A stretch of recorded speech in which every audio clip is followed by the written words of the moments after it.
Hello everyone. Federalism का मतलब सिर्फ एक तरीके शॉर्ट फॉर्म में ये समझना है, डिस्ट्रीब्यूशन या फिर डिवीजन ऑफ पावर। बस फेडरलिज्म का मतलब पहले इतना सही समझना है।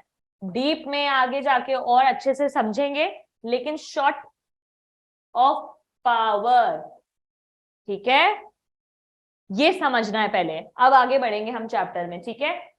चलो, what is federalism? Federalism is a system of government in which power is divided, keywords पे सबको फोकस रखना है, between a central authority and various constituents. Constituents में स्टेट भी आता है, लोकल शहर भी आते हैं टुकड़ों में, ठीक है। Constituent units of the country. तो फेडरलिज्म का मतलब क्या हुआ? कहीं भी, कोई भी देश में, कोई भी कंट्री में जब सरकार, जब गवर्नमेंट डिवाइडेड हो टुकड़ों में, उसको फेडरलिज्म बोला जाता है। शॉर्ट आंसर में यही डेफिनेशन तुम लोगों को लिखनी है, ठीक है। A federation has two levels of government, both these levels of government enjoy their power independent of the other. ये जो टू लेवल्स हैं, ये कौन से दो लेवल्स की बात हो रही है? Centre and state, good job. एक तो सेंटर पावर है एंड एक स्टेट है, ठीक है। तो इंडिया एक सेंटर पावर, जो हमारा प्रॉपर सेंट्रल गवर्नमेंट है, वो है जो पूरे कैपिटल, पूरे इंडिया के रीजन के ऊपर अपना पावर रखता है। फिर हमारे इंडिया डिवाइडेड है स्टेट्स में, तो स्टेट्स के अपने खुद के इंडिपेंडेंट गवर्नमेंट है, ठीक है। इंडिया में पहले इन दोनों में ही पावर डिवाइडेड थी, सिर्फ दो लेवल्स में डिवाइडेड थी, सेंट्रल लेवल में डिवाइडेड थी और स्टेट लेवल में डिवाइडेड थी। लेकिन अभी इंडिया तीन लेवल्स में डिवीजन आ चुका है, तो वो जो तीसरा लेवल है, थर्ड लेवल है, उसको क्या बोलते हैं? लोकल लेवल, ठीक है। अब इंडिया एक और लेवल में डिवाइडेड है, वो है लोकल लेवल। इसको इसलिए डिवाइड किया गया बच्चों, क्योंकि कभी कभी क्या होता है, एक तो इंडिया की पॉपुलेशन बहुत ज्यादा है, कभी कभी क्या होता है स्टेट में इतने सारे शहर हैं, तो जो स्टेट का एक गवर्नमेंट बैठा हुआ है, उसको कोर लेवल पे, छोटे छोटे शहरों में, छोटे छोटे गांव में क्या परेशानियां आ रही हैं, क्या चल रहा है, उनकी डिमांड्स क्या हैं, उनकी नीड्स क्या हैं, एक बैठ के ऊपर से सरकार जो स्टेट की है वो सब चीजों पे ध्यान नहीं दे सकती है। तो एक और लेवल बनाया गया कि यार थोड़ी पावर हमें लोकल एरिया में भी देनी चाहिए। हम जड़ से अगर मुसीबत को हटाएंगे तो ही काम बनेगा, ठीक है। आप ऊपर ऊपर से उस चीज को, परेशानी को हटा दो तो वो वापस आ जाएगी, ठीक है। तो कोई भी प्रॉब्लम को आपको जड़ से, समस्या का हल चाहिए या जड़ से उस चीज को हटाना है, तो कहाँ जाना पड़ेगा? लोकल लेवल पे। आप ऊपर ऊपर से किसी चीज को ठीक कर दोगे और नीचे से वही सब कुछ खराब चल रहा है, तो कैसे हम आगे बढ़ेंगे, ठीक है।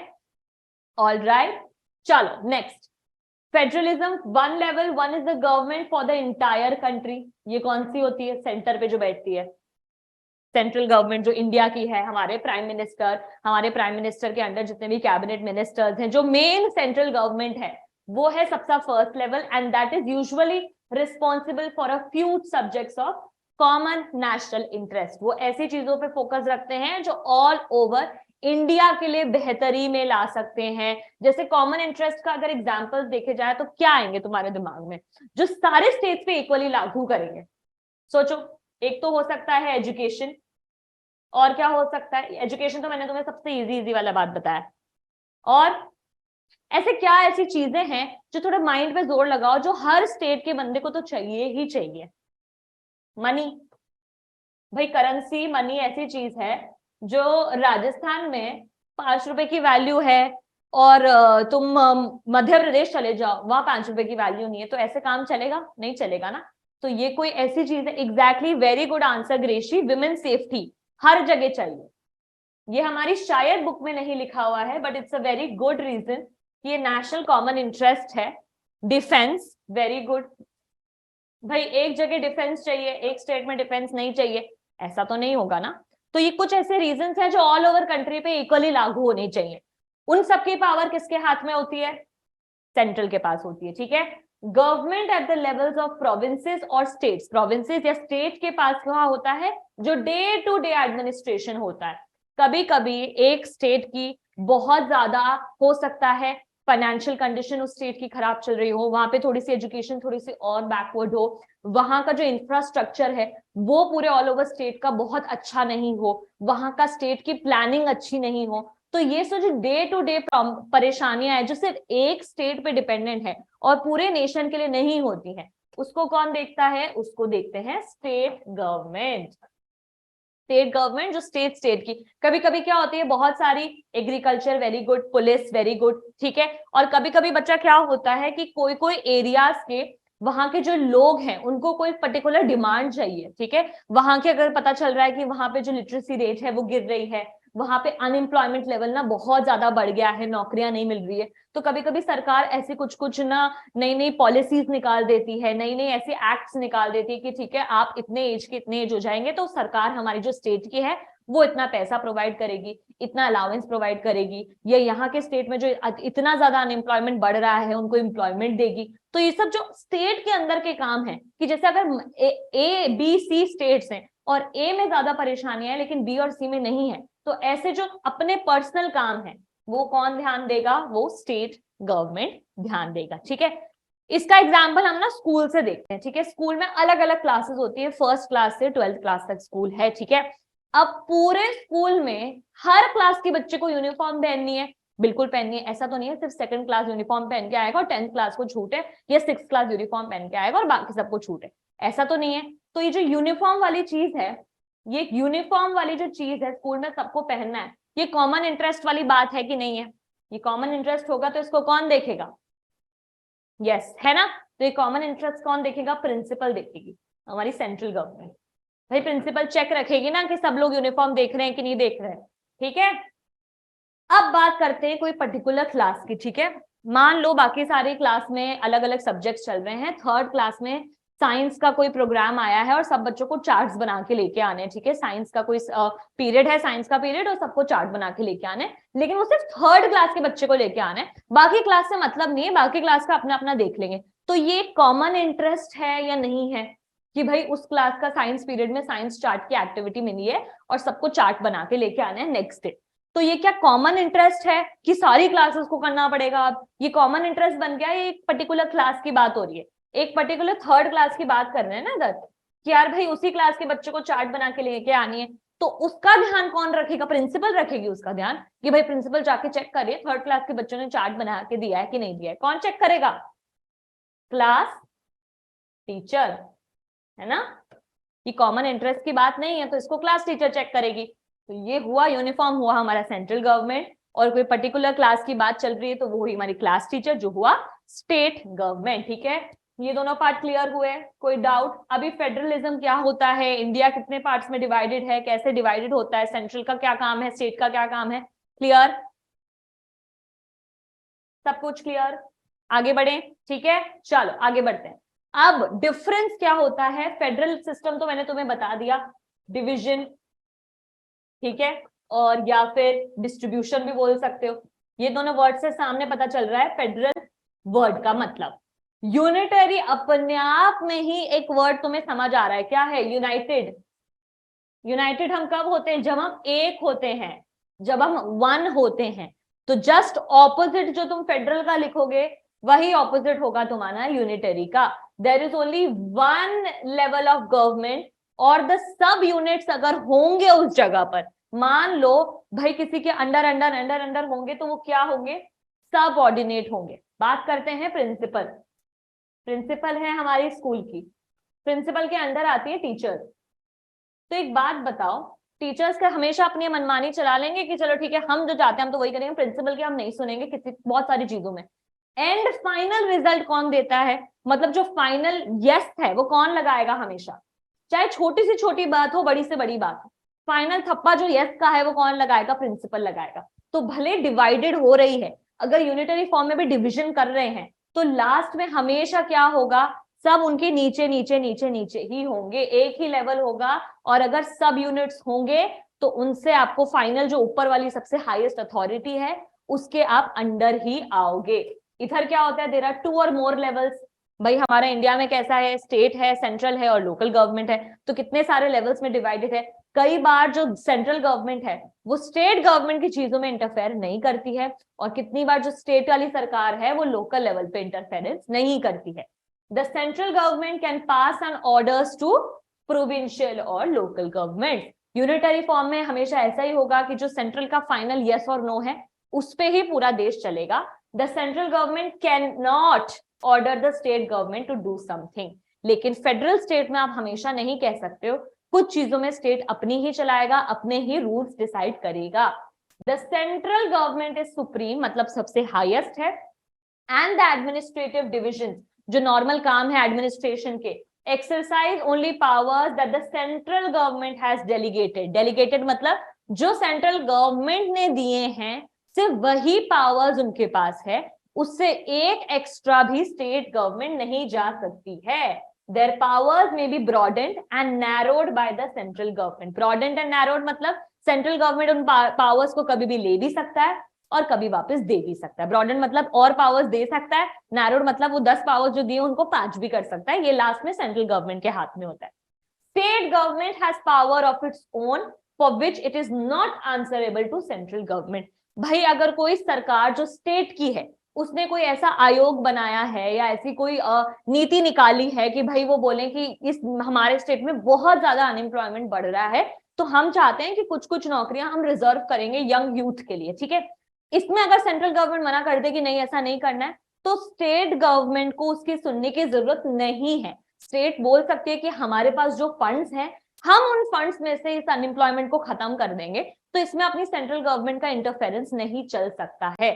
इसे कहते हैं फेडरल फॉर्म ऑफ गवर्नमेंट। लेकिन यूनिटरी में तुम क्या करोगे, अगर तुम्हें कुछ चीज चाहिए तो उसकी परमिशन तुम्हें लेके आनी पड़ेगी, ठीक है। जैसे हम हो गए और हमारे पेरेंट्स हो गए, हमें यूनिटरी फॉर्म ऑफ रिलेशन में, ठीक है, अपनी मर्जी नहीं चला सकते हो तुम हमेशा, ठीक है, मम्मी पापा से पूछ के ही तुम कर सकते हो। मम्मी पापा जो चाहेंगे वही होगा आखिर में, ऐसा नहीं है जो तुम्हारी मर्जी है तुम बोलो मैं तो जा रही हूँ घूमने आऊंगी 2-3 दिन बाद, ये नहीं कर सकते हो, ठीक है। हमेशा सेंट्रल गवर्नमेंट जो हमारे पेरेंट्स बैठे हैं ना चुपचाप मुंह बंद करके कोने में बिठा देंगे, कुछ नहीं कर सकते हो, ठीक है। तो हम हमारे पेरेंट्स के साथ कौन से फॉर्म ऑफ गवर्नमेंट में हुए, यूनिटरी फॉर्म ऑफ गवर्नमेंट में हुए, ठीक है। तो यूनिटरी और फेडरल सिस्टम का अगर आंसर में आएगा, अगर 3 मार्क्स का आता है 5 मार्क्स का भी आता है तो ये बहुत बड़ा क्वेश्चन है, difference between unitary form of government federal form of government. सबको क्लियर, ठीक है। तो सबसे शॉर्ट फॉर्म में मैं बताऊं, यूनिटरी फॉर्म ऑफ गवर्नमेंट सिर्फ एक फॉर्म ऑफ गवर्नमेंट होती है, यूनिट है, एक ही है, ठीक है। फेडरल क्या है, बहुत सारी पावर्स में डिवाइडेड है, सेंट्रल हो गया, स्टेट हो गया, लोकल हो गया, ठीक है। यूनिटरी फॉर्म ऑफ गवर्नमेंट में भी अगर तुम पावर डिवाइड करोगे तो भी जो सबसे ऊपर बैठा है लास्ट में उसकी हाँ या ना ही चलेगी। फेडरल गवर्नमेंट में ऐसा नहीं होता, डिवाइड है पावर तो सबके पास अपनी इंडिपेंडेंट पावर है, सब अपनी मनमानी चला सकते हैं कहीं कहीं, ठीक है। सेंट्रल गवर्नमेंट अपने ऑर्डर्स पास कर सकती है सीधे कि भाई ये चलेगा, तभी हम तुम्हें इतनी पावर दे रहे हैं, इतनी पावर ही मिलेगी तुम्हें, ठीक है। लेकिन फेडरल गवर्नमेंट में सेंट्रल गवर्नमेंट ऑर्डर नहीं दे सकती है कि भाई ये जबरदस्ती करो। जब अगर स्टेट गवर्नमेंट वो नहीं करना चाहती है तो वो ना बोल सकते हैं, यूनिटरी गवर्नमेंट में वो ना नहीं बोल सकते हैं, ठीक है। यहाँ पर सेंट्रल गवर्नमेंट हाईएस्ट है यूनिटरी फॉर्म में, इसका मतलब ये कि अगर उसने 10 पावर अपने स्टेट को दी है तो वो उसको कट डाउन करके 5 भी कर सकते हैं, इंक्रीज करके 15 भी दे सकते हैं। लास्ट फाइनल रूल सेंट्रल का चलता है, वो जो बोलेगा वही होने वाला है, ठीक है। फेडरल गवर्नमेंट में ऐसा नहीं होता है, फेडरल गवर्नमेंट में अपनी सबकी पावर्स अपने पास होती है, कोई किसी से पावर नहीं छीन सकता है। सेंट्रल गवर्नमेंट स्टेट के पास जाके 10 पावर छीन के नहीं लेके आ सकता है, ऐसा नहीं कर सकता है कि तुम अब पावर दे दो तुम्हारा काम खत्म हो गया। कॉन्स्टिट्यूशन में जो लिखा हुआ है उस हिसाब से सेंट्रल के पास अपने पावर्स है, स्टेट के पास अपनी पावर्स है, ठीक है। तो बस यही डिफरेंस है, जो फेडरल का याद रखोगे उसका ऑपोजिट तुम्हें यूनिटरी में करना है। ये ट्रिक स्मार्ट स्टडी है, ठीक है। जब भी डिफरेंशिएशन आते हैं, कोई चीज बिल्कुल ब्लैक एंड व्हाइट होती है कि अगर एक का ऐसे ऐसे चल रहा है तो माइंड में ऑटोमेटिक देखा करो कि तुम्हें सिर्फ एक पार्ट याद करने की जरूरत है। तुमने फेडरल अच्छे से याद कर लिया, अच्छे से समझ लिया, उसका जस्ट ऑपोजिट तुम्हारा यूनिटरी होगा, ठीक है। ऑल राइट, चलो तब हम रिविजन करेंगे, तब एक बार फिर रिविजन हो ही जाएगा, ठीक है।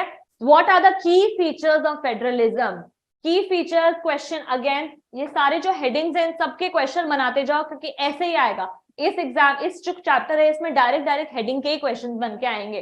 What are the key features, what are the key features of federalism, ठीक है। सबऑर्डिनेट मतलब आपके नीचे, हम अपने पेरेंट्स से सबऑर्डिनेट है ना, पेरेंट्स हमारी फाइनल अथॉरिटी में होते हैं ना, ठीक है। सबऑर्डिनेट मतलब कोई एक ऊपर अथॉरिटी और उसके नीचे वाले, ठीक है, उसे सबऑर्डिनेट कहते हैं।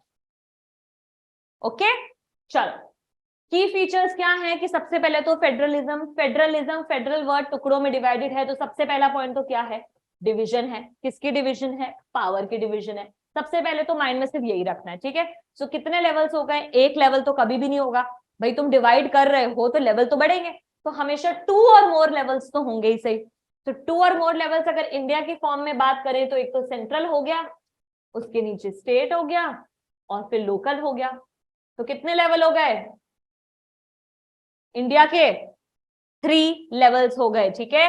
Next point, different tears of government govern the same citizens, but each tier has its own jurisdiction in specific matters of legislation, taxation and administration. Jurisdiction को समझो, सब इधर सारे जो इधर जो जितने भी हैं, सेंट्रल में पूरे इंडिया के लोग आते हैं, है ना, स्टेट में भी पूरे स्टेट के लोग आते हैं, लोकल में भी जहां का लोकल गवर्नमेंट है उधर के लोग आते हैं, ठीक है। तो लोग हो सकता है बेशक डिवाइडेड हो, हर चीज में अलग अलग हो, और सेंट्रल तो क्या होता है, जो सेंट्रल गवर्नमेंट का काम क्या होगा कि कोई पर्टिकुलर 4 लोगों के 10 में से सिर्फ 4 लोगों का ध्यान रखती है सेंट्रल, या सारे स्टेट्स के, सारे लोकल गवर्नमेंट्स के, पूरे देश के जितने भी सिटीजन्स हैं वो किसके अंडर आते हैं, एक तरीके से वो सेंट्रल गवर्नमेंट के अंदर आते हैं, ठीक है। लेकिन फिर भी स्टेट के पास भी अपनी खुद की ज्यूरिसडिक्शन, मतलब अपनी एक बाउंड्री होती है, अपना एरिया होता है, ठीक है। इसको आगे बढ़ा, अपना एरिया होता है एक स्टेट के पास। जैसे राजस्थान स्टेट की बात कर रहे हैं तो राजस्थान स्टेट एक एरिया है, उसका खुद के लीगल मैटर्स होंगे, उसके खुद के रूल्स होंगे। हो सकता है बिहार स्टेट के और राजस्थान स्टेट के रूल्स बहुत सारी चीजों में अलग होंगे। अगर आप डीपली उसको स्टडी करने जाओगे, पढ़ोगे, तो बहुत सारी पॉलिसीज राजस्थान की अलग होंगी, डिपेंड करता है कि वहां के लोगों में कितना अनएम्प्लॉयमेंट है, कौन सी नीड उनको चाहिए। और बिहार की कई फैसिलिटीज बिल्कुल डिफरेंट होंगी, ये डिपेंड करता है कि उस स्टेट की नीड्स क्या है, जरूरतें क्या है। तो सारे स्टेट्स को, हर एक एरिया को अपना ज्यूरिसडिक्शन, मतलब अपना एरिया मिलता है, जिसमें वो खुद के अपने लेजिस्लेशन, मतलब अपने लीडर्स चूज कर सकते हैं, अपने हिसाब से स्टेट के टैक्स भी वेरी करते हैं। अगर ये बात तुम्हें नहीं पता है तो तुम्हें पता होना चाहिए कि हर स्टेट के जो टैक्स सिस्टम है उसमें भी थोड़ा ऊंच नीच, ऊपर नीचे है, हर स्टेट का सेम टैक्सेशन सिस्टम नहीं है। राजस्थान की इलेक्ट्रिसिटी का बिल जो सिस्टम है वो अलग आएगा, महाराष्ट्र का जो इलेक्ट्रिसिटी का बिल है वो अलग आएगा, बिहार का इलेक्ट्रिसिटी का जो बिल है वो अलग आएगा। अलग अलग इलेक्ट्रिसिटी के बिल, इनफैक्ट हर चीजों में टैक्सेशन सिस्टम हर स्टेट का अलग है, हर सिस्टम, हर स्टेट के रूल एंड रेगुलेशंस भी अलग होते हैं। तो भले ही सेंट्रल पूरे सिटीजन्स का सोचता है, जितने भी ये टीयर्स डिवाइडेड हैं स्टेट में और लोकल में, टीयर्स का मतलब डिवीजन चल रही है, ठीक है, 3 टाइप्स में। तो जो स्टेट है उसका खुद का एरिया है, उसके खुद के रूल्स हैं, उसके खुद के मैटर्स हैं। फिर आप लोकल पे आओगे तो लोकल में भी गांव टू गांव, सारे गांव के एक जैसे रूल्स, सारे गांव में एक जैसी पॉलिसीज फॉलो नहीं होती है।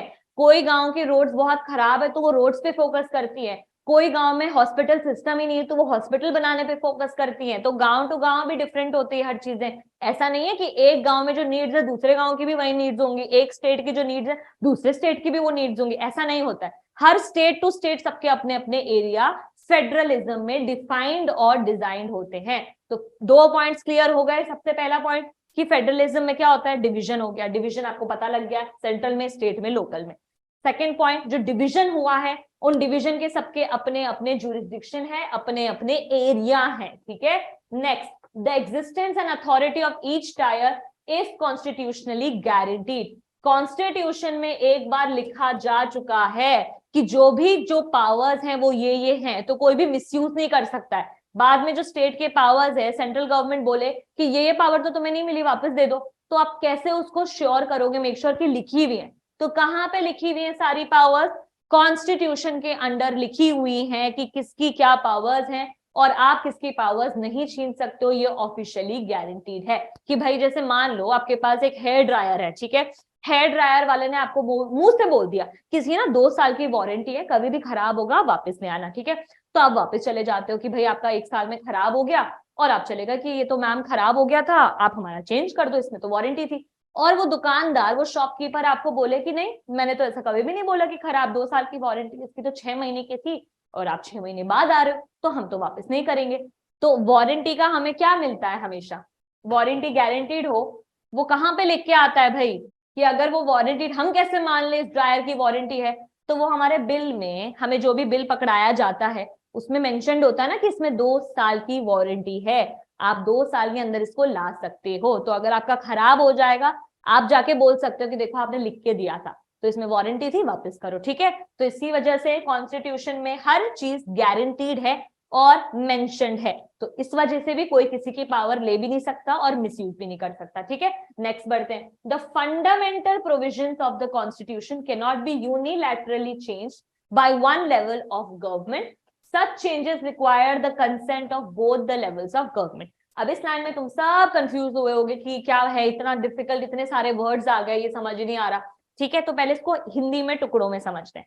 ये जो लाइन है ये क्या कहना चाहती है, मान लो एज अ होल आपको कोई एक पर्टिकुलर कॉन्स्टिट्यूशन का दिया हुआ रूल आपको पसंद नहीं है, ठीक है, आपको बिल्कुल डिसलाइक है, आपको पसंद नहीं है, तो सेंट्रल बोले कि भाई हम तो चेंज कर रहे हैं वो रूल को, ठीक है।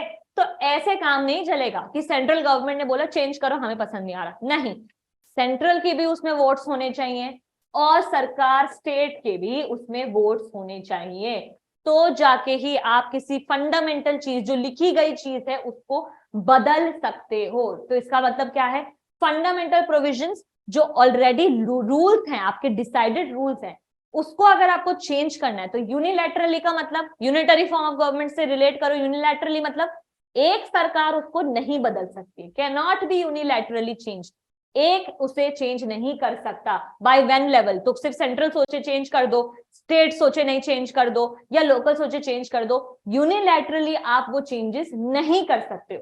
सच चेंजेस, जो ऐसे चेंजेस हैं उसमें क्या कंसेंट, मतलब उनकी हाँ या ना, ठीक है, उनकी मंजूरी कहां से आएगी, दोनों लेवल से आनी चाहिए, सेंट्रल भी उसको हाँ करे, स्टेट भी उसको हाँ करे, तब जाके चेंजेस होंगे। कोई एक लेवल ऑफ गवर्नमेंट उसमें हाँ या ना नहीं बोल सकता है, ठीक है।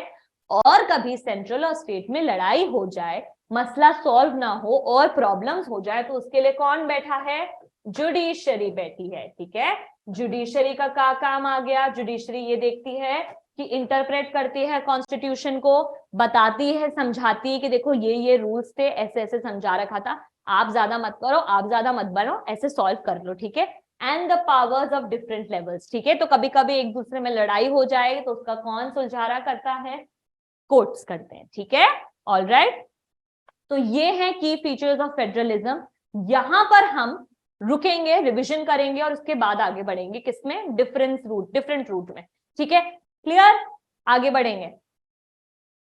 Next point, sources of revenue for each level of government are clearly specified to ensure its financial autonomy।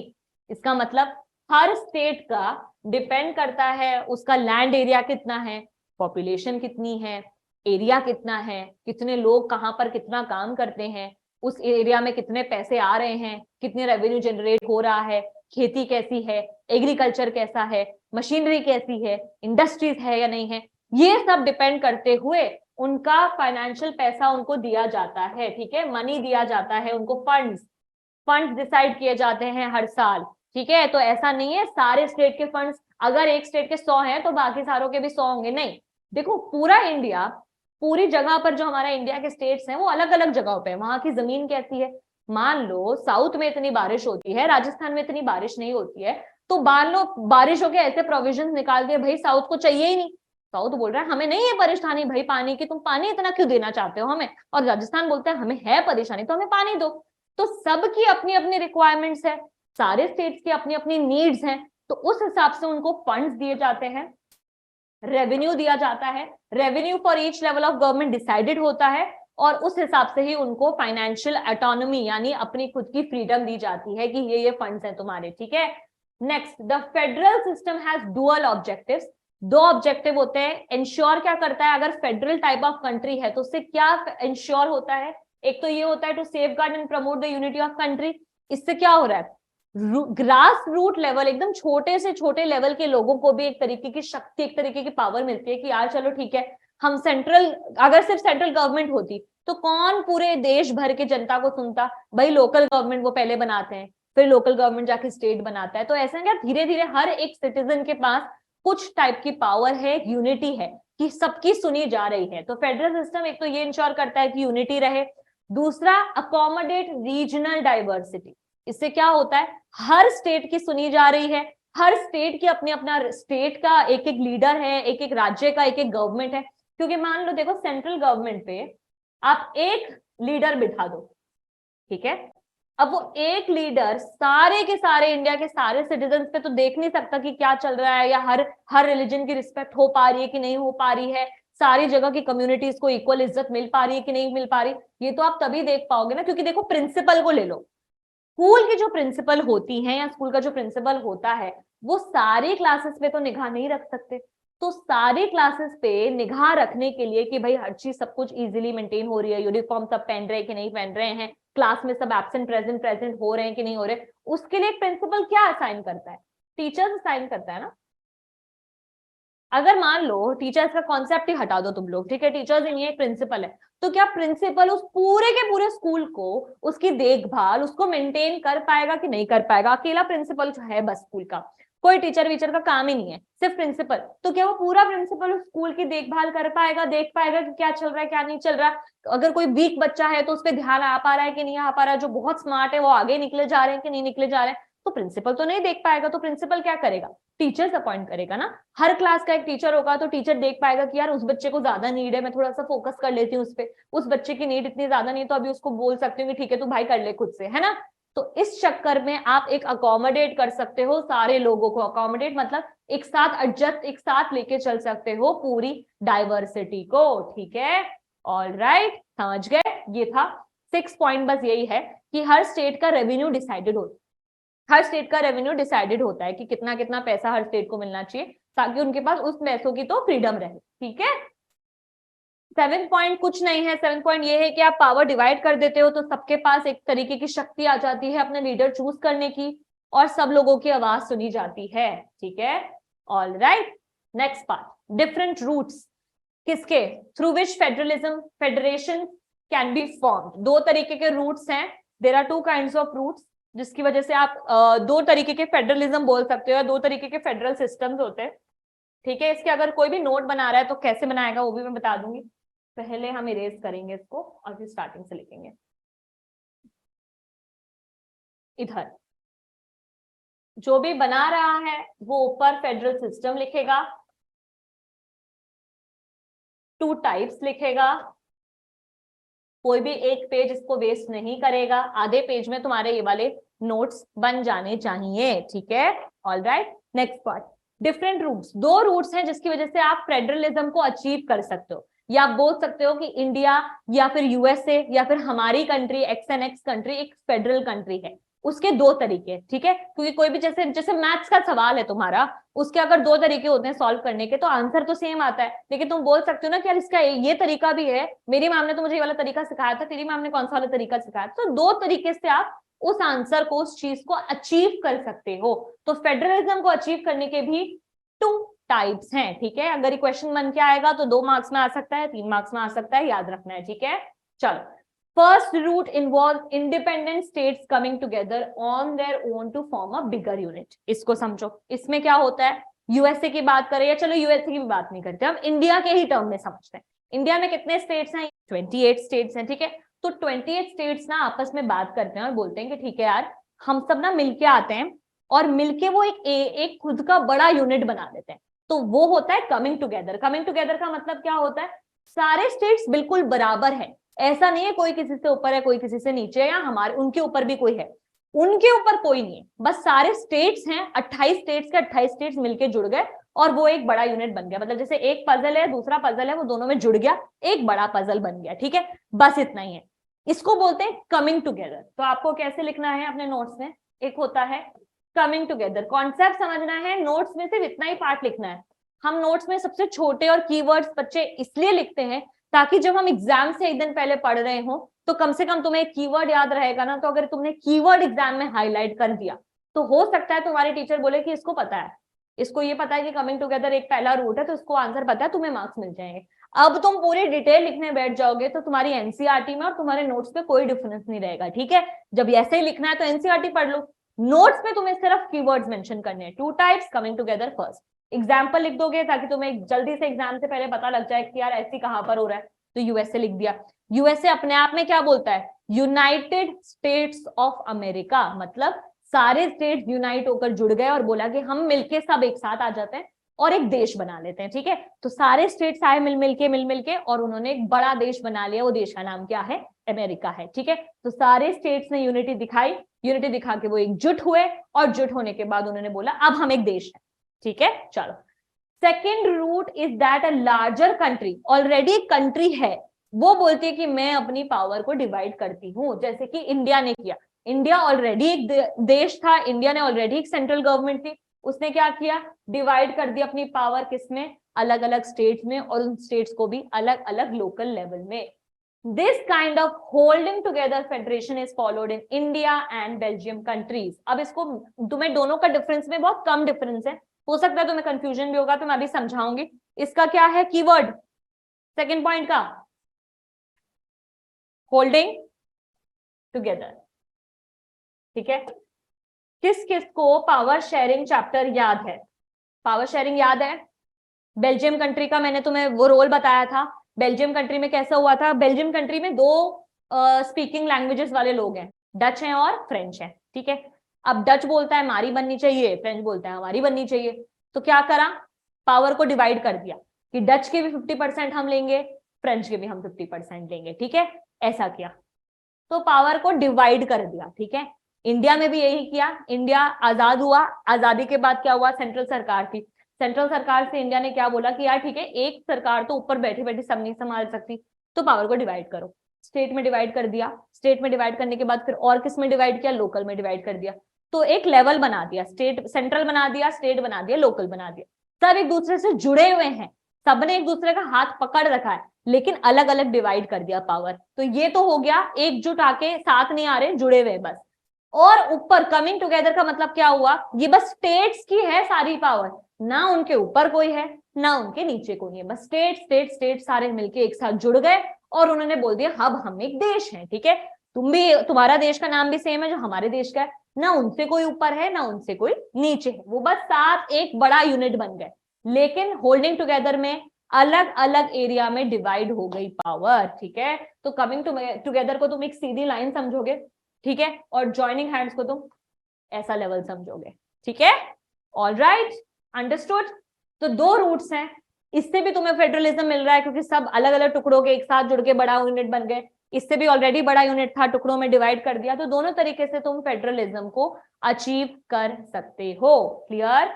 All right, चलो आगे बढ़ेंगे, क्या है नेक्स्ट टॉपिक, व्हाट मेक्स, अब इंडिया को फेडरल कंट्री कैसे बोला गया, तो कैसे पता चला कि इंडिया एक फेडरल कंट्री है, क्वेश्चन इंपॉर्टेंट, ठीक है। फर्स्ट पॉइंट, इंडिया कैसे एक फेडरल कंट्री है, ये हमें कैसे पता चलता है, all the features of federal system apply to the provisions of Indian constitution, Indian constitution में जो जो लिखा है उससे हमें ये जरूर पता चलता है कि इंडिया की पावर भी डिवाइडेड है। तो और कैसे पता चलता है, सबसे पहले the Indian constitution is a three fold distribution of legislative power, इसका मतलब थ्री फोल्ड मतलब centre, central government, state government, local government, ठीक है, बिटवीन द यूनियन यानी central and the state government, ठीक है। उसके बाद इंडिया के पास क्या है, तीन लिस्ट है। अब इसका अगेन यहां तो डिटेल में मैं तुम्हें पॉइंट में समझाऊंगी, जो बना रहा है नोट वो लिखेगा थ्री लिस्ट, ठीक है, आधे पेज से ज्यादा नहीं होने चाहिए तुम्हारे इस वाले टॉपिक के नोट्स, ठीक है। मैं तुम्हें बिल्कुल रिस्ट्रिक्ट इसलिए करती हूँ क्योंकि इतने बड़े बड़े 10-10 15-15 पेजों के तुम लोग नोट्स बना लोगे सब लिखने के चक्कर में, और उसके बाद तुम क्या करोगे, एनसीईआरटी भी 15 पेज का चैप्टर है तुम्हारा और नोट्स भी तुम्हारे 15 पेज के चैप्टर है, तुम एग्जाम में पक्का गारंटीड लिख लो, कोई भी पढ़ के नहीं जाएगा फिर उन 15 पेजों को, ये देखे कि यार ये तो 15 पेज हो रहे हैं, इससे अच्छा तो मैं बुक पढ़ लूं। लेकिन वही तुम्हें नोट्स 2 या 3 पेज में दिखेंगे ना, तुम बहुत खुश होगे, एग्जाम से पहले बहुत जल्दी रिविजन भी कर लोगे। ये बात सच है कि नहीं है, जल्दी बताओ। इसलिए तुम्हारे नोट्स में गड़बड़ी होती है और इसलिए तुम बोलते हो कि मैम नोट्स बनाना बता दो बता दो, तुम 15 पेजों के नोट्स बनाओगे तो नहीं पढ़ोगे उसको, क्योंकि मेरे साथ भी हुआ है, मैं मतलब ट्रायल कर चुकी हूँ सारी चीजों का, पहले मैं भी बहुत लंबे नोट्स बना लेती थी, जो पढ़ने में आ रहा है जो अंडरलाइन हो रहा है सारे लिख देती थी, बहुत खुशी होती थी, इतने नीट एंड क्लीन नोट्स बनते थे, और जब उसको पढ़ने बैठो यार वो 18 पेज का नोट बन गया, क्योंकि मैंने तो हर चीज लिख दी, मेरे को तो मन था मैं सब लिख दूं। अब मैंने वो 18 पेज को देखा, मैंने की कॉपी बंद, मैंने बोला नहीं इतने लंबे नोट्स तो पढ़ना ही नहीं, फिर से मैंने एनसीईआरटी पढ़ ली और वही मैंने कर दी गलती। अब मैं बनाती हूँ, इनफैक्ट आज डेट तक भी मैं अपने नोट्स बना के चलती हूँ, ठीक है। अब मैंने तुम्हें लाइव एग्जांपल दिखाती हूँ मैं, अगर तुम्हें मेरी बुक दिखेगी तो इधर देखो, ये मेरा फेडरलिज्म है, कितने पेज का है, 1 2 3 4, और ये तो कॉपी भी छोटी है। कितने पेज का बना ये, 4 पेज में मेरा फेडरलिज्म कंप्लीट, वो भी इतना छोटी डायरी में। अगर मैं इसका बड़ा वाला ले लूं रजिस्टर, तो मेरे कितने पेज में बनेंगे, 2 पेज में मैंने पूरा चैप्टर लिख दिया है, क्योंकि मुझे पता है एग्जाम पॉइंट ऑफ व्यू से मुझे वर्ड्स चाहिए, कीवर्ड्स। आंसर मैंने समझ लिया है, कॉन्सेप्ट मैंने समझ लिया है, ठीक है, ऑल राइट। तो ये जो नोट्स हैं, हाँ बच्चे मैं सबकी फोटो डाल देती हूँ, लेकिन मैं सारे चैप्टर्स की नहीं बनाती ना, जो मुझे लगता है, जो मुझे पसंद है सबसे ज्यादा उसकी बनाती हूँ, ठीक है। नेक्स्ट, यूनियन लिस्ट, सबसे पहली लिस्ट ये किसके अंदर होती है, फर्स्ट पॉइंट छोटा छोटा लिखोगे, सेंटर के अंदर होती है, तो ये लिख दिया, यूनियन लिस्ट मतलब सेंट्रल के अंदर होती है। अब सेंट्रल के अंदर जो हो रही है वो क्या क्या देखेगी, कॉमन इंटरेस्ट की चीजें देखेगी, नहीं देखेगी, तो दिमाग लगाओगे, लिखोगे कॉमन इंटरेस्ट और ब्रैकेट में एग्जाम्पल डालोगे। क्या आता है कॉमन इंटरेस्ट में, जो सारे सिटीजन्स के लिए इक्वली लागू होता है, जो कोई ऐसे पर्टिकुलर 4 लोगों के लिए, ये 4 लोगों के लिए वो नहीं होता। तो ये सारे ऑप्शंस लिखे हुए, फॉरेन लिख लो, फॉरेन अफेयर्स मतलब कि भाई ट्रेडिंग हो रही है, एक्सपोर्ट हो रहा है, बाहर चीजें जा रही है, या कुछ चीजों से आपको दूसरी कंट्री से कैसे डील करना है, वो सारी चीजें तो सबके लिए कॉमन है। बैंकिंग, बैंकिंग सिस्टम सबके लिए कॉमन है ना, कम्युनिकेशन एंड करेंसी, तो ये सारी चीजें पूरे ऑल ओवर इंडिया के लिए कॉमन है, ठीक है। तो इधर आपको 2 एग्जांपल्स दिखने, खत्म यूनियन लिस्ट, ठीक है। Union government alone can make laws relating to the subject, इतनी बड़ी लाइन थी है, मैंने क्या बता दिया तुम्हें यहाँ पर, सेंट्रल बता दिया, तो ये दोनों पॉइंट्स लिखने में आ गए, इतनी सी लाइन में आ गए, ठीक है। ऐसे लिखना है, कोई भी पूरा पूरा जो लिखेगा तो फिर तो एनसीईआरटी पढ़ लो तुम लोग। चलो, स्टेट लिस्ट, सेकेंड लिस्ट आई, स्टेट, स्टेट नाम बताती है किसके अंडर है, स्टेट के साथ है, तो कौन इसके रूल्स डिसाइड करेगा, स्टेट डिसाइड करेगा। अब स्टेट किस चीजों पे ध्यान देता है, पुलिस पे देगा, भाई हर स्टेट की अलग तरीके की पुलिस होती है, उनके मैटर्स क्या है, किसी एक स्टेट में क्राइम रेट बहुत ज्यादा है तो वो उस पर फोकस करेंगे, किसी एरिया में भाई चोरी बहुत ज्यादा होती है, बल्गरी बहुत ज्यादा होती है, रॉबरी बहुत ज्यादा होती है, तो पुलिस पूरे उसी तरीके से वर्क करेगी, तो हर जगह की पुलिस अलग। एग्जाम्पल में क्या डालोगे, पुलिस। हर जगह का ट्रेड अलग होता है, किसी एक स्टेट से बहुत ज्यादा मशीनरी का सामान जाता है, किसी एक स्टेट से बहुत ज्यादा बाइक डिलीवर होती है, किसी एक स्टेट से ज्यादा बहुत ज्यादा खाने की चीजें डिलीवर होती है, किसी एक स्टेट से कपड़े बहुत ज्यादा डिलीवर होते हैं। तो हर स्टेट पे अगर अलग अलग चीजें डिलीवर हो रही हैं, हर स्टेट से अलग अलग चीजें आ रही हैं, तो उनके टैक्स भी अलग होंगे, उनकी प्राइस भी अलग होगी, तो ट्रेड भी स्टेट का पार्ट हो गया, एग्रीकल्चर इरिगेशन भी स्टेट का पार्ट हो गया। भाई राजस्थान को ज्यादा इरिगेशन चाहिए, साउथ कंट्रीज को, मिडिल ईस्ट बोल रही हूँ, मिडिल गैंगेटिक प्लेन है जो इंडिया का, उसको इतना इरिगेशन नहीं चाहिए, तो वो भी अलग अलग हो गया, तो ये भी हो गया। तो यहाँ क्या लिखोगे, एग्जाम्पल पुलिस पे इरिगेशन, ठीक है। Third list, what is the third list, कौन, करंट लिस्ट, वापस पीछे करके यही लिख रही हूँ ताकि तुम लोगों को पता लग जाए कैसे नोट लिखते हैं, कॉन्करेंट लिस्ट। अब कॉन्करेंस लिस्ट, अगेन ये वर्ड आ गया तो कौन इसका ध्यान रखेगा, include subjects of common interest to union government as well as state, तो क्या लिखोगे इसका, ब्रैकेट डाल के जॉइंट, जॉइंटली हैंडल होती है, जॉइंट कौन हो गया, स्टेट और सेंट्रल हो गया, clear. Next, this list includes education, forest, trade, union, marriages, तो कभी कभी क्या होता है, कुछ 5 स्टेटों में एजुकेशन की बहुत नीड आ गई, कुछ 5 स्टेटों में नहीं आई, तो ये चीजें क्या हो गई, थोड़ा 5 स्टेट मिलके कैसे कोई डिसीजन ले, तो थोड़ा आप सेंट्रल की मदद ले लेते हो कि यार हमारे इन स्टेट्स में प्रॉब्लम आ रही है एजुकेशन की, हेल्प कर दो, तो ये जो जॉइंट प्रॉब्लम होगी। मैरिज ऐसी प्रॉब्लम है जो सेंटर और स्टेट दोनों के नीड्स के अकॉर्डिंग चलती है, अडॉप्शन की और सक्सेशन, सक्सेशन मतलब जायदाद की बात चल रही है, तो ये चीजें ना कॉमन इंटरेस्ट की, मतलब स्टेट में भी सुलझ सकती हैं और कभी कभी इसको सेंट्रल की भी नीड पड़ जाती है, तो ये जो कॉमन इंटरेस्ट है जो दोनों के हैं, वो दोनों के आप एग्जाम्पल में कहाँ लिखोगे, क्या हो गया, इधर मैंने क्या क्या बोला है, इधर लिखोगे, यहाँ लिख रही हूँ अभी मैं, तुम अपने नोटबुक में अच्छे से लिखना, अडॉप्शन, मैरिज और एजुकेशन, ठीक है। अच्छा, इसका एक और पॉइंट तुम्हें लिखना है अभी नोट में जो यहाँ पर लिखा हुआ है, both the union as well as state government can make laws on the subjects mention in the list, तो इतनी बड़ी लाइन थी जो आंसर में तो तुम्हें पॉइंट दिला देगी, लेकिन हमने नोट्स में कितने में लिख ली, एक वर्ड में लिख ली, और वो एक वर्ड क्या था, जॉइंट था, ठीक है। Next, last point, if there laws conflict, conflict मतलब अगर लड़ाई हो जाए, with each other, the law made by the union government will be considered. तो क्या एक ये मोस्ट इंपॉर्टेंट पॉइंट है, ये सबसे इंपॉर्टेंट है, कभी नहीं भूलना है, ये स्पेशल फीचर है कॉन्करेंट लिस्ट का। क्या होता है, मैरिज, शादी दो लोगों की बात नहीं हो रही है योग्यता, कभी कभी मैरिज लॉज होते हैं। तो देखो मान लो कोई, हर एक कम्युनिटी, हर रिलीजन के मैरिज लॉज भी अलग होते हैं, ठीक है। तो कभी कभी बात सिर्फ एक स्टेट की नहीं रह जाती, जब बहुत सारे स्टेट्स में वो प्रॉब्लम आ रही है उस लॉ से रिलेटेड, तो बात सेंटर तक जाती है। तो कभी कभी मैरिज भी ऐसी चीज है जो सेंटर और स्टेट का कॉमन इंटरेस्ट होता है, ठीक है। ऑल राइट, अभी लास्ट सबसे इंपॉर्टेंट पॉइंट क्या है कॉन्करेंट लिस्ट का, कि कभी भी लड़ाई हो जाए, कोई एक समाधान नहीं निकले, तो आखिरी फैसला किसका होगा, इधर लिखना है लास्ट डिसीजन। कौन लेगा लास्ट डिसीजन, सेंट्रल गवर्नमेंट, ठीक है। ऐसे बनेंगे, इधर अगर नहीं, इतने से मैं आधे पेज में हमने तीनों लिस्ट को सिमट लिया, लेकिन तुम लोग बैठे होगे लिखने इसको 1.5 पेज का, काट देना उसको, नहीं लिखना है, ठीक है, ऐसे लिखना है। नोट्स का काम ही यही होता है कि नोट्स बना रहे हो छोटे बनाओगे। ऑल राइट, क्लियर, तीनों लिस्ट क्लियर। एक और लिस्ट होती है वैसे जो इंडिया में बहुत बाद में आई, रेजिड्यूरी लिस्ट।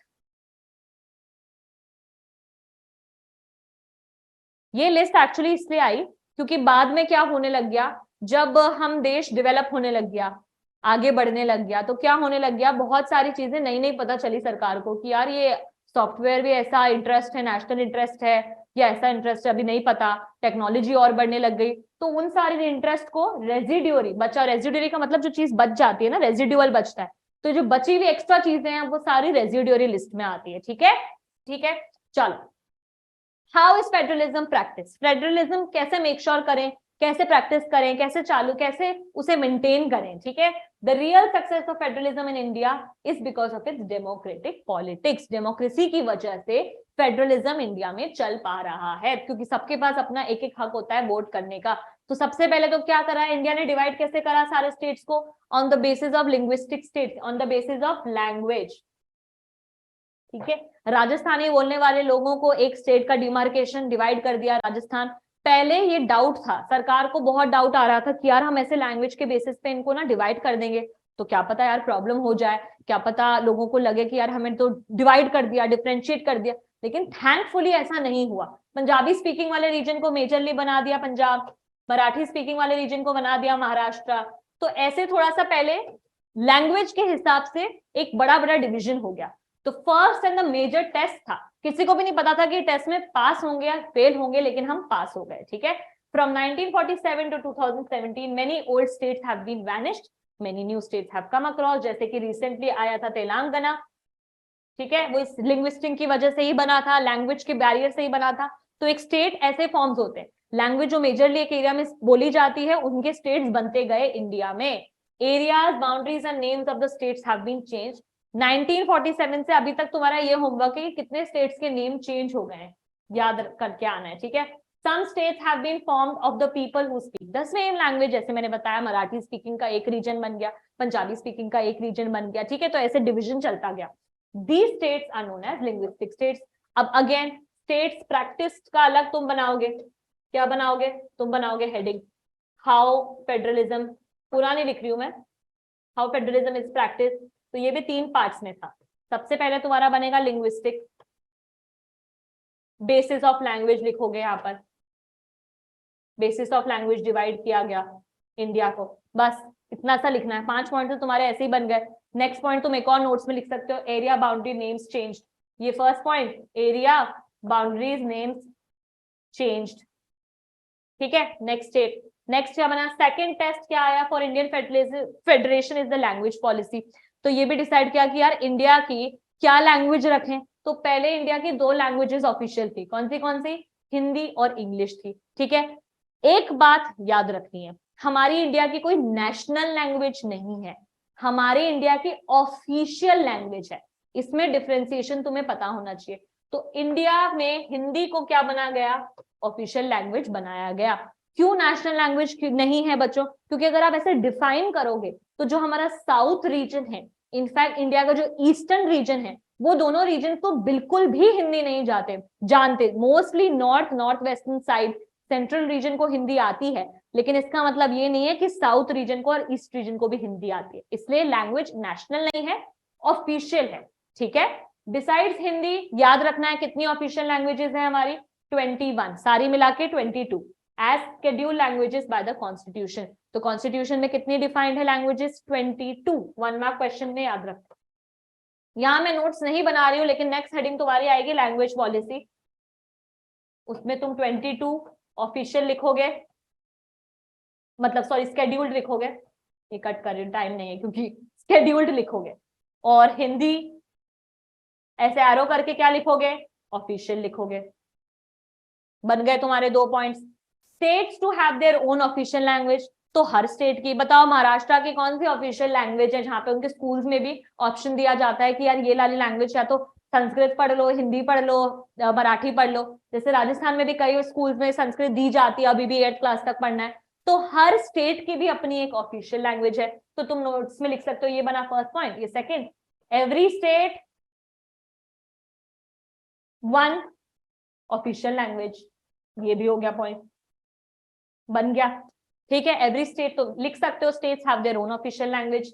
नेक्स्ट क्या है, लास्ट हो गया सेंट्रल स्टेट रिलीजन। अब मैं पीछे नहीं आऊंगी, लेकिन तुम्हें बता रही हूँ, ठीक है। सेंट्रल स्टेट, अब सेंट्रल स्टेट रिलेशंस क्या है, restructuring the centre state relation in one or more way in which federalism has been strengthened in practice. लेकिन इसका मतलब इस लाइन को बहुत इजी, बहुत टिपिकल कर दिया। इस लाइन को ऐसे समझना है कि सेंटर और स्टेट के रिलेशन हमेशा मेंटेन रहने चाहिए, लड़ाइयां नहीं होनी चाहिए, डिवीजन जो है वो अच्छे से होना चाहिए, पावर सबको मिलनी चाहिए, तो ही फेडरलिज्म और स्ट्रांग होगा, मेंटेन रहेगा।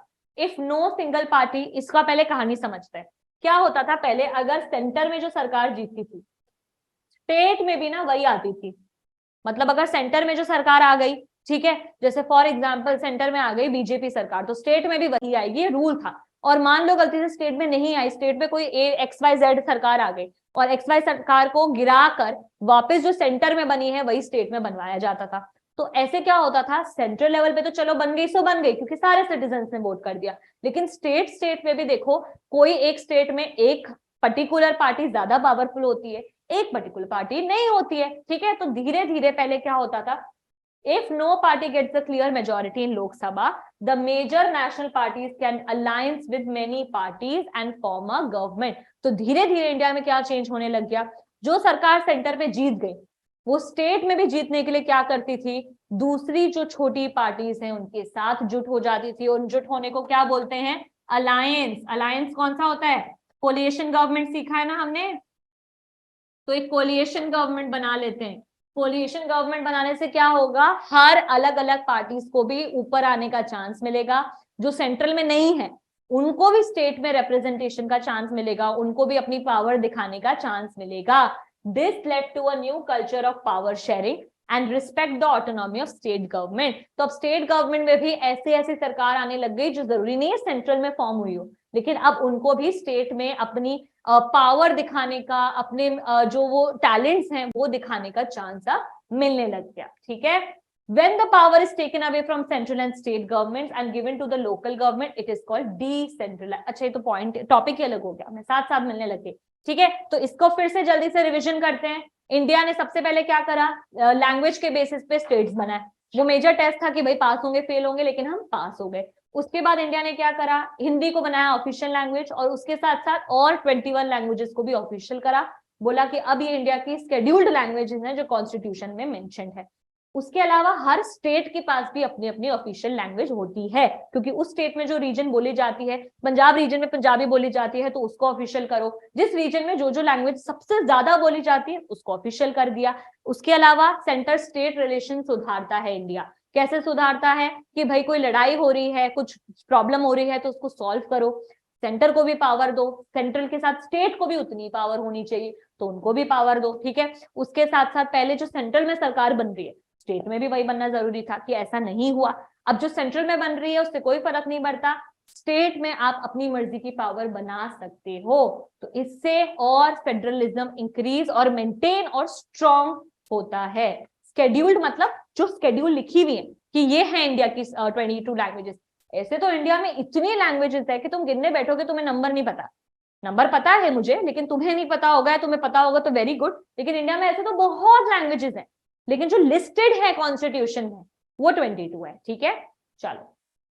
डिसेंट्रलाइजेशन का मतलब पहले नॉर्मली समझते हैं। डिसेंट्रलाइजेशन जब पावर को डिवाइड करते करते टुकड़ों में और नीचे लेवल्स पे बांट दिया जाता है। तो इंडिया में डिसेंट्रलाइजेशन कैसे हुआ? पहले सेंट्रल पे था, उसको डिसेंट्रलाइज करके किस पे लेकर आए? स्टेट पे लेके आए। उसको डिसेंट्रलाइज करके किस पे लेकर आए? लोकल पे लेके आए।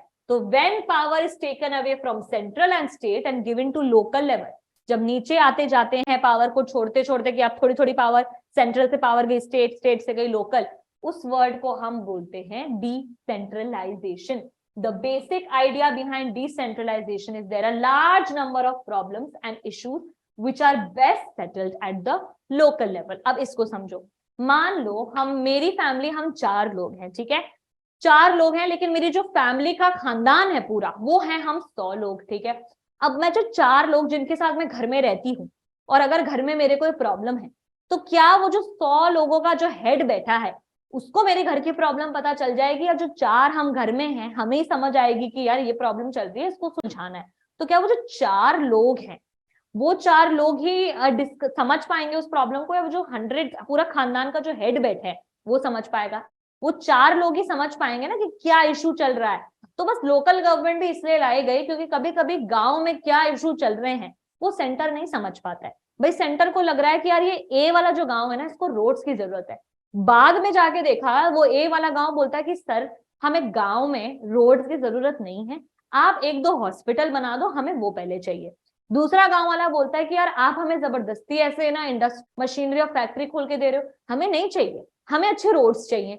तो ये जो बेसिक लोकल लेवल की नीड्स है ये सेंट्रल नहीं समझ सकता है। तो कभी कभी बेस्ट कौन समझ सकता है? अगर वो लोकल लेवल पे ही सेटल हो जाए, लोकल लोगों को ही पावर दी जाए और वही कन्वर्ट करके बोल सके, स्टेट को जाके बता सके कि यार देखो इसकी ये समस्या चल रही है, स्टेट फाइनली उसको कन्वे कर दे सेंट्रल पे। ठीक है, तो local people can directly participate in the decision making. तो 1992 से क्या आया? डिसेंट्रलाइजेशन आया। 1 मार्क MCQ। डिसेंट्रलाइजेशन कब आया? 1992 से स्टार्ट हुआ। The constitution was amended, amended का मतलब चेंज्ड, बदलाव आया। To make a third tier, 3 fold आया। मैंने बताया था ना पहले इंडिया क्या था, सिर्फ सेंट्रल लेवल और स्टेट लेवल था। 1992 के बाद एक और लेवल बना और उस लेवल को क्या बोला गया? Local level. ठीक है, here are the 3 features.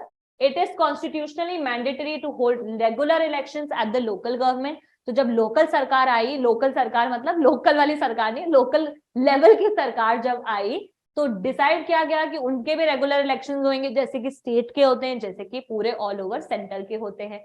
Seats किसके लिए रिजर्व करी गई? Seats reserved in the elected bodies and executive heads किस किस के लिए? शेड्यूल्ड कास्ट के लिए रिजर्व करी गई, शेड्यूल्ड ट्राइब्स के लिए रिजर्व करी गई, ओबीसी अदर बैकवर्ड क्लासेस के लिए रिजर्व करी गई।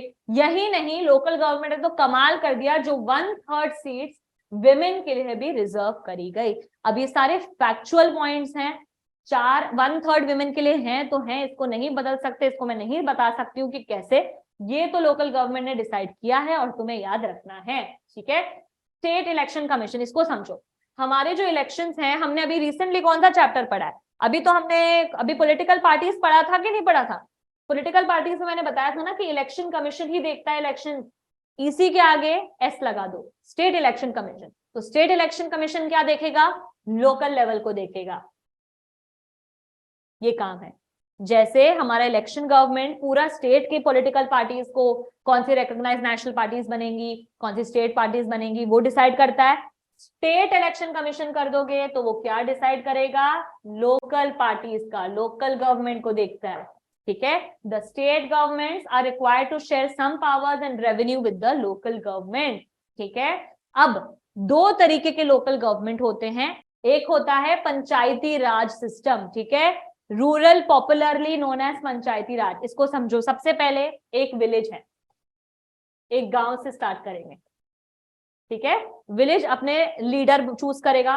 विलेज का लीडर कौन हुआ?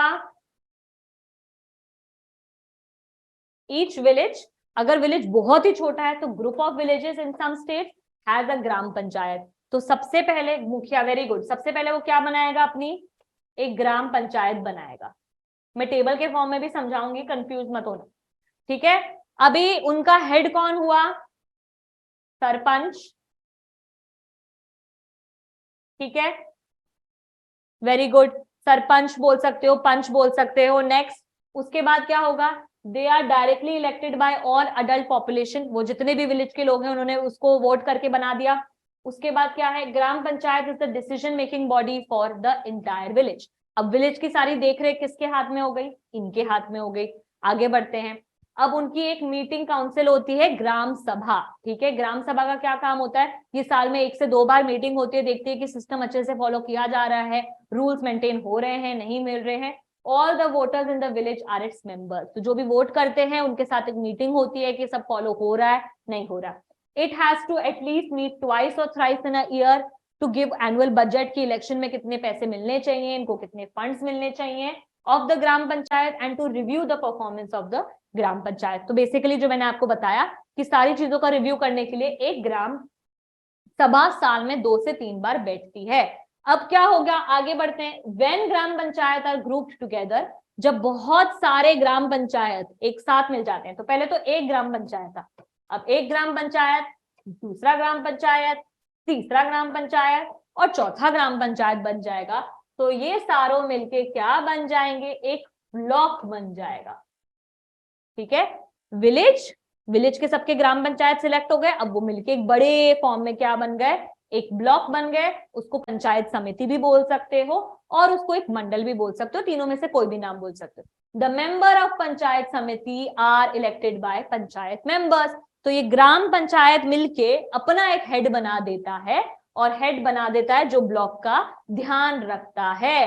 अब बहुत सारे हेड्स भी मिल गए, सारे हेड्स मिलके क्या बना लेंगे, एक डिस्ट्रिक्ट, जिला परिषद।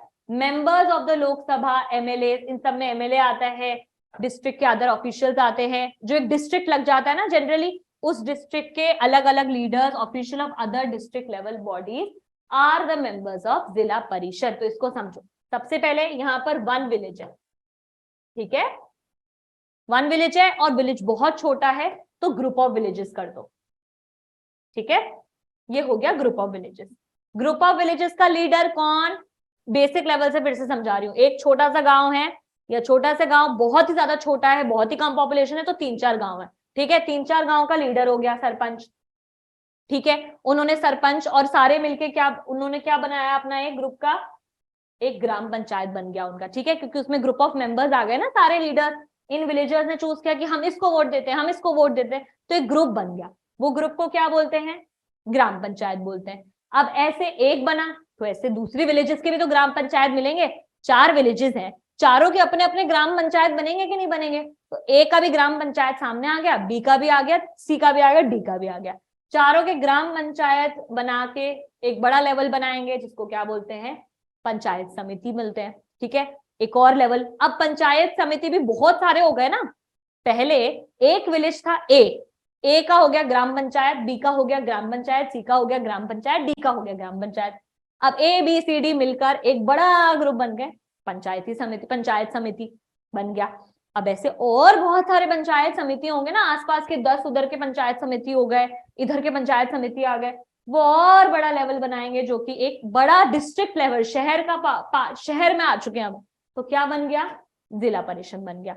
एक विलेज, बहुत सारे विलेजेस, ब्लॉक, और फिर उसका एक साथ ग्रुप, उनके हेड्स बन गए जिला परिषद, ठीक है।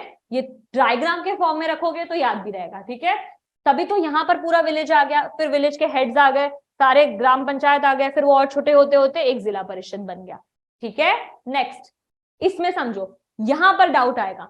2 तरीके के गवर्नमेंट होते हैं, म्यूनिसिपैलिटीज होती हैं और एक होता है म्यूनिसिपल कॉर्पोरेशन। अब तक तुम लोगों को लगता होगा कि कहीं पे म्यूनिसिपल कॉर्पोरेशन यूज होता है, कहीं पे म्यूनिसिपैलिटीज यूज होती हैं। तो ये समझो कि कहां पर म्यूनिसिपैलिटीज है और कहां पे म्यूनिसिपल कॉर्पोरेशन है। As gram panchayat is for rural areas, गांव की हमने बात कर ली। Similarly we have municipalities for urban areas. भाई शहरों की भी तो बात करेंगे ना, पूरे गांव की बात कर ली, सेंटर की बात कर ली, स्टेट की बात कर ली, शहरों को तो हमने छोड़ ही दिया। Big cities are constituted into municipal corporation. तो जब बहुत बड़ी सिटीज होती हैं, एकदम अर्बन मेट्रो सिटीज होती हैं, उनको कौन हेड करता है? Municipal corporation. और म्यूनिसिपैलिटीज को कौन हेड करते हैं? टाउन्स। देखो क्यों? क्योंकि जो छोटे छोटे टाउन्स होते हैं, ना तो बच्चों को बहुत बड़ी मेट्रो सिटीज बोले जा सकते हैं उनको, ना आप उनको गांव बोल सकते हो, क्योंकि गांव तो नहीं है वो, लेकिन वो बहुत बड़े शहर भी नहीं है। तो जब वो बीच में है कहीं, जब वो छोटी सिटीज, छोटे टाउन्स हैं, तो उनका लीडर कौन? म्यूनिसिपैलिटीज। उनके गवर्नमेंट को क्या बोलते हैं? म्यूनिसिपैलिटीज। और जब शहर बहुत अच्छा है, मॉडर्न है, अर्बन है, पॉपुलेशन भी बहुत है, वहां पर क्या आएगा? Municipal corporation. Homework for you, अगर आप सिटी में रहते हो तो क्या आपकी सिटी इतनी बड़ी है कि वहां पर म्यूनिसिपल कॉर्पोरेशन है, या आपकी सिटी बहुत छोटी है, टाउन है, कि वहां पर एक म्यूनिसिपैलिटी है? ये तुम्हें पकड़ के आना है, ठीक है। Municipal chairperson is the political head of municipality. तो इसका हेड कौन हुआ? Municipal chairperson. और म्यूनिसिपल कॉर्पोरेशन का हेड कौन होगा? सोचो सोचो सोचो। मेयर। तो क्या आपके शहर में मेयर है तो आप एक म्यूनिसिपल कॉर्पोरेशन हो। आपके शहर में मेयर नहीं है, चेयरपर्सन है, तो आप क्या हुए? एक म्यूनिसिपैलिटी हुए। तो ये डिफरेंस है दोनों में। This new system of local government is the largest experiment in democracy conducted everywhere in the world. ये डिवीजन कितना ज्यादा कर रहा है, लोकल लेवल पे चल रहा है, स्टेट लेवल पे चल रहा है, सेंट्रल लेवल पे चल रहा है। Constitutional status for local government has help to deepen democracy. इस वजह से हमारी डेमोक्रेसी और उभर के आती है, और स्ट्रेंथन होती है, और स्ट्रॉन्ग होती है। It also increased women's representation and voice in our democracy. तो इससे women का भी representation बढ़ा है, जैसे कि मैंने क्या बताया, 1/3 कहाँ पे है? लोकल गवर्नमेंट में है, ठीक है। इससे खत्म होता है हमारा चैप्टर फेडरलिज्म, ठीक है।